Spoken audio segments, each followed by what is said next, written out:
يومئذ تحدث أخبارها بأن ربك أوحى لها আল্লাহ তাআলা যখন জমিনকে বলবেন, জমিন তুমি সাক্ষী দাও নাফরমান বান্দা কোথায় কোন কাজ করেছিল। আল্লাহু আকবার কবীরা। জমিন তখন সাক্ষী দিবে পাই পাই করে। কি করে? পাই পাই করে। কোথায় কার সমালোচনা করেছিলে, কোন জায়গায় কার বিরুদ্ধে ষড়যন্ত্র করেছিলে, কোথায় তুমি হারাম কাজে লিপ্ত ছিলে, কোন জায়গায় বসে বসে তুমি গুনার কাজ করেছ, জিনার কাজ করেছ, অন্যায় কাজের সাথে জড়িত ছিলে, সুদ কোন জায়গা থেকে নিয়েছ, ঘুষ কোন জায়গা থেকে নিয়েছ, অন্যের হক কোন জায়গা থেকে তুমি কেড়ে নিয়েছ। জমিন কিয়ামতের দিন সাক্ষী দিবে। সুবহানাল্লাহ। কি সাক্ষী দিবে বলেন? আমার সাথে কথা বলতে হবে। এক নম্বর সাক্ষী কি বলছি? জমিন। এক নম্বর সাক্ষী জমিন। দুই নম্বর সাক্ষী সূরা ইয়াসিনের 65 নম্বর আয়াতে আল্লাহ বলেন, আল-ইয়াওমা নাখতিমু আলা আফওয়াহিহিম ওয়া তুকাল্লিমুনা আইদিহিম ওয়া তাশহাদু আরজুলুহুম বিমা কানু ইয়াকসিবুন। আল্লাহ তাআলা বলতেছেন, তোমরা জবানের মাধ্যমে দুনিয়ার 2 কে 4 বানিয়েছো, 4 কে 2 বানিয়েছো। কি দ্বারা বলেন? জবানের দ্বারা। কিয়ামতের দিন চাইবে বাটফারি করতে, আমি আল্লাহ তো তোমাদের সব জানি। সুবহানাল্লাহ। আল্লাহ বলেন, নাফরমান 2 কে 4 দুনিয়াতে বানাইছো, সত্যকে মিথ্যা বানাইছো, মিথ্যাকে সত্য বানাইছো জবান দিয়া। আমি আল্লাহ কিন্তু তোমার জবানের লক মেরে দিব। আল্লাহু আকবার। কোথায় পাইছেন? সূরা ইয়াসিনের 65 নম্বর আয়াত খুলবেন, পড়বেন। আল-ইয়াওমা নাখতিমু আলা আফওয়াহিহিম। আল্লাহ তাআলা বলেন, আমি আল্লাহ নাফরমান মুজরিমের তার জবান নামক নিয়ামতের মধ্যে কি মেরে দিব? লক মেরে দিব, তালা মারব, যাতে আর ওই জবান দিয়ে কথা বলতে না পারে। ওয়া তুকাল্লিমুনা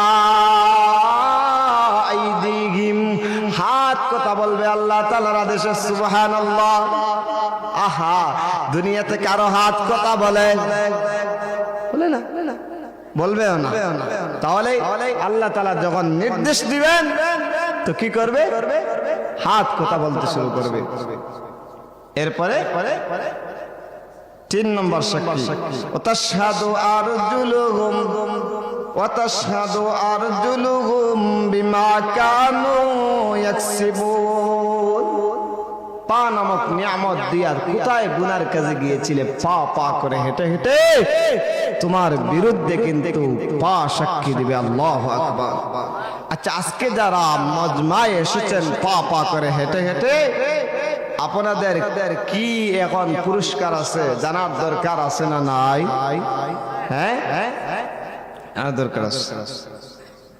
আজকে যখন আপনি বাইরে হয়েছেন, ভালো কাজের দিকে হাঁটছিলেন, যখন আপনার জেহেনে ছিল মাহফিলে গেলে নামাজ পড়ব, নামাজের পরে দ্বীনি কথাবার্তা শুনব, তো আল্লাহ রাসূল সাল্লাল্লাহু আলাইহি ওয়াসাল্লাম বলেন, বুখারী শরীফের হাদিসের মধ্যে আসছে 2989 নম্বর হাদিসের বর্ণনা, সালাত আদায়ের উদ্দেশ্যে যখন বান্দা কদম কদম বাড়ায়, তো প্রতিটা কদমে কদমে সদকার সওয়াব লিখে দেওয়া হয়। তাহলে সদকা শুধু এমনি আমার ধন সম্পদ দিলে সদকা, নাকি আমার কদম পালাই যদি আল্লাহর নির্দেশে, ওইটাও সদকা? বলেন। আচ্ছা, আজকে যারা আসছেন আপনাদের ভাগ্য ভালো না খারাপ? ভালো না খারাপ? আচ্ছা, তাহলে আমি কেন আসছি? আমার রবকে খুশি করার জন্য। আমি আলোচনা আর লম্বা করব না, সামান্য 2-1টা হাদিস শোনাই এখানে শেষ করে দিই, সময় একেবারে শেষ হয়ে গেছে।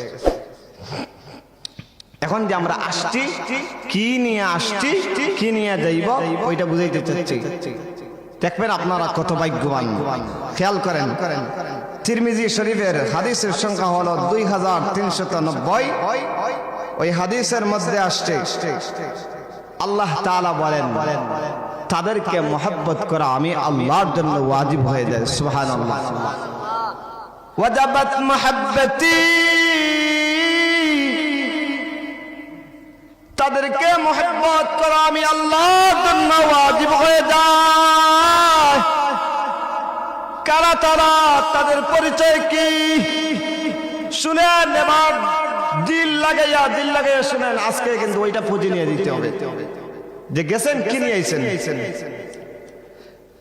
قال الله عز وجل, আল্লাহ সুবহানাহু ওয়া তাআলা ঘোষণা দিচ্ছেন, বলতেছেন ওয়াজাবাত মুহাব্বতি,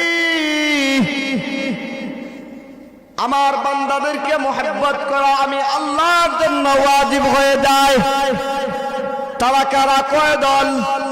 আল্লাহ তাআলা তাদের পরিচয় দিয়েছেন চারটি দলে। সুবহানাল্লাহ। আমরা আছি, চিন্তা করেন না। এক নাম্বার,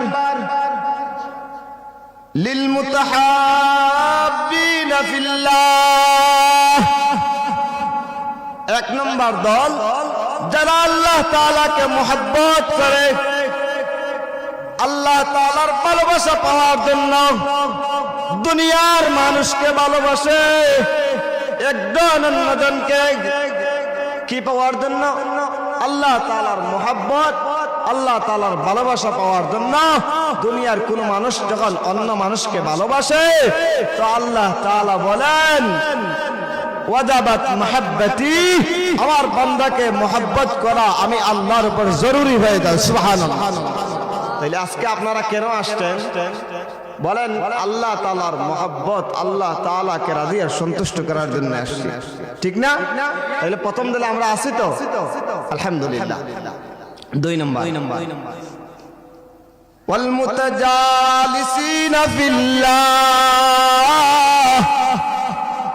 কেউ যখন দ্বীনি মজলিসে বসে কুরআন এবং হাদিসের আলোচনা শুনে আর তার মকসুদ হয়, উদ্দেশ্য হয় রাজায়ে মাওলা, আল্লাহ তাআলাকে রাজি আর সন্তুষ্ট করা, আল্লাহ তাআলা বলেন তার ওই বসার কারণে আমি আল্লাহ তাদেরকে মুহাব্বত করা আমি আল্লাহর উপর জরুরি করে নেই। সুবহানাল্লাহ। তাইলে দুই নম্বর দলেও আমরা আছি, ঠিক না? তিন নম্বর, ওয়াল মুতাজাওয়িরিনা ফিল্লাহ, কেউ যদি কাউকে দেখতে যায়, জিয়ারত করতে যায়, সাক্ষাৎ করতে যায়, কার জন্য ভাই বলেন? কার জন্য? আল্লাহর জন্য। তো আল্লাহ বলেন ওয়াজাবাত মুহাব্বতি, আমার বান্দাদেরকে মুহাব্বত করা আমি আল্লাহর জন্য ওয়াজিব হয়ে যায়। তাহলে তিন দলে আমরা আছি না নাই? আপনারা কেন আসছেন? যে বড় বড় উলামায়ে কেরামরা আসবেন, তাদেরকে দেখবো, তাদের কাছ থেকে দ্বীনি আলোচনা শুনবো। এরপরে চার নম্বর, ওয়াল মুতাবাজিলিনা ফিল্লাহ,